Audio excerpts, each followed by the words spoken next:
நீங்கள் பார்த்து கொண்டிருப்பது நியூஸ் 21 செய்திகள். தமிழ்நாடு செய்திகளை உடனுக்குடன் தெரிந்து கொள்ள நியூஸ் 21 செய்திகளை பாருங்கள்.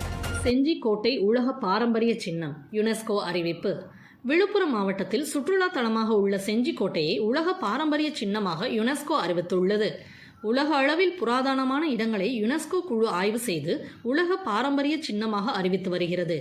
அதன்படி தற்போது சத்ரபதி சிவாஜி ஆட்சி செய்த 12 கோட்டைகள் மராட்டிய மன்னரின் இராணுவ கேந்திரங்களாக இருந்தவை என்பதால் இவற்றை கலாச்சார ரீதியிலான உலக பாரம்பரிய சின்னமாக அறிவிக்க வேண்டும் என யுனெஸ்கோவிற்கு மத்திய அரசு பரிந்துரைத்தது. அந்த பட்டியலில் 11 கோட்டைகள் மகாராஷ்டிராவிலும் தமிழகத்தில் விழுப்புரம் மாவட்டத்தில் உள்ள செஞ்சிக்கோட்டையும் இடம்பெற்றுள்ளன. இதனால் தமிழகத்தில் தஞ்சை பிரகதீஸ்வரர் கோவில், ஜெயங்கொண்டான், கங்கைகொண்ட சோழபுரம் கோவில், மாமல்லபுரத்தில் சிற்பங்கள், மேற்கு தொடர்ச்சி மலையில் உள்ள நீலகிரி மலை ரயில், கும்பகோணம் ஐராதீஸ்வரர் கோவில் உள்ளிட்டவை பாரம்பரிய நினைவு சின்னங்களாக உள்ள நிலையில் தற்போது செஞ்சிக்கோட்டையும் தமிழகத்தில் யுனெஸ்கோவின் பாரம்பரிய சின்னமாக அறிவித்துள்ளது பொதுமக்களிடையே மகிழ்ச்சியை ஏற்படுத்தியுள்ளது.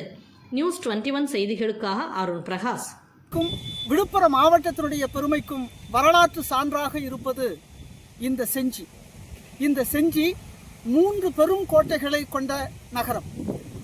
வானுயர்ந்து மேகம் தொடும் அளவிற்கு உயர்ந்து நிற்கிற ராஜகிரி, அதற்கு எதிரே இருக்கிற கிருஷ்ணகிரி, அடுத்து சந்திரராயன் துர்க்கம், 3 மலைக்கோட்டைகளை 12 கிலோமீட்டர் சுற்றளவில் மிகப்பெரிய மன்னர்களினுடைய ஆட்சி பீடமாக இந்த செஞ்சி மண்ணில் இருந்த வரலாற்று பெருமைமிக்க கோட்டைகள் தான் இந்த கோட்டைகள். உட்புக முடியாத பலம் வாய்ந்த கோட்டை என்று மராட்டிய சிவாஜியால் பாராட்டப்பட்ட இந்த கோட்டை அகழியையும் திடமான எதிரிகள் வந்து தாக்கிவிட முடியாத அளவிற்கு பெரிய மதில் சுவர், கிட்டத்தட்ட 12 கிலோமீட்டர் சுற்றளவிற்கு மதில் சுவர். இந்த கோட்டையினுடைய பரப்பளவை நினைத்து பார்க்கிற போது பிரமிப்பே ஏற்படும். சுமார் 12,000 சதுர ஏக்கர் பரப்பளவில் இந்தியாவிலேயே, குறிப்பாக தென்னிந்தியாவில் இவ்வளவு பெரிய மலைக்கோட்டை இல்லை.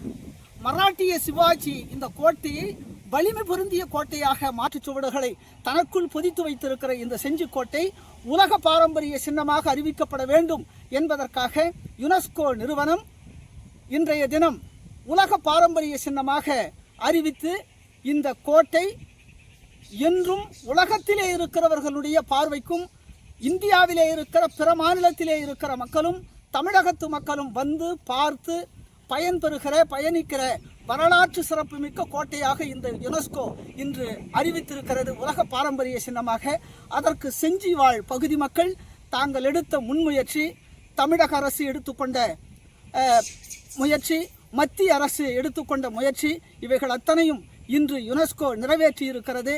அதனால் மத்திய அரசிற்கும் மாநில அரசிற்கும் இந்த பகுதியினுடைய சட்டமன்ற உறுப்பினராக இருக்கிற மதிப்பிற்குரிய ஐயா திரு மஸ்தான் அவர்களுக்கும் செஞ்சி பகுதி மக்கள் எப்பொழுதும் நன்றி கடன் பட்டவர்களாக நன்றி கூறுகிற மனநிலையோடு இன்று மகிழ்ச்சியாக இதை எதிர்நோக்கி கொண்டாடி கொண்டிருக்கிறார்கள் என்பது மிகப்பெரிய வரலாற்று உண்மை, வரலாற்று சான்று என்று சொல்லி நிறைவு செய்கிறேன். நன்றி. என் பேர் சங்கர். கடலூர் மாவட்டம் பட்டுட்டி வட்டம் கீழப்பம் கிராமத்தில் வந்திருக்கோம். யுனெஸ்கோ ஒரு பாரம்பரிய சின்னமாக அறிவிச்சிருக்காங்க. இது நம்ம தமிழ்நாட்டுக்கு பெருமை. இது அதே மாதிரி நம்ம வர்ற கவர்மெண்ட்டும் இதை நல்லா இன்னும் நம்ம நார்த் இந்தியாவில் மெயின்டைன் பண்ணுற மாதிரி இன்னும் சிறப்பாக மெயின்டைன் பண்ணாங்கன்னா இன்னும் நிறைய சுற்றுலா பயணிகள் வருவாங்க.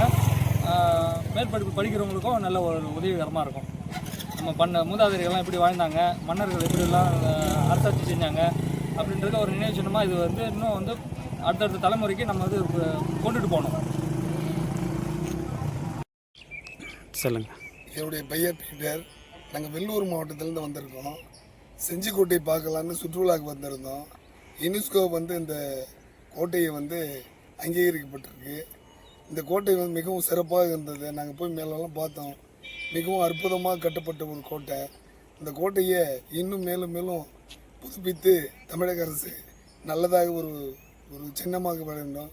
இதற்கு அறிவித்த முதலமைச்சருக்கு என்னுடைய மனமார்ந்த வாழ்த்துக்களையும் நன்றிகளையும் தெரிவித்துக் கொள்கின்றோம்.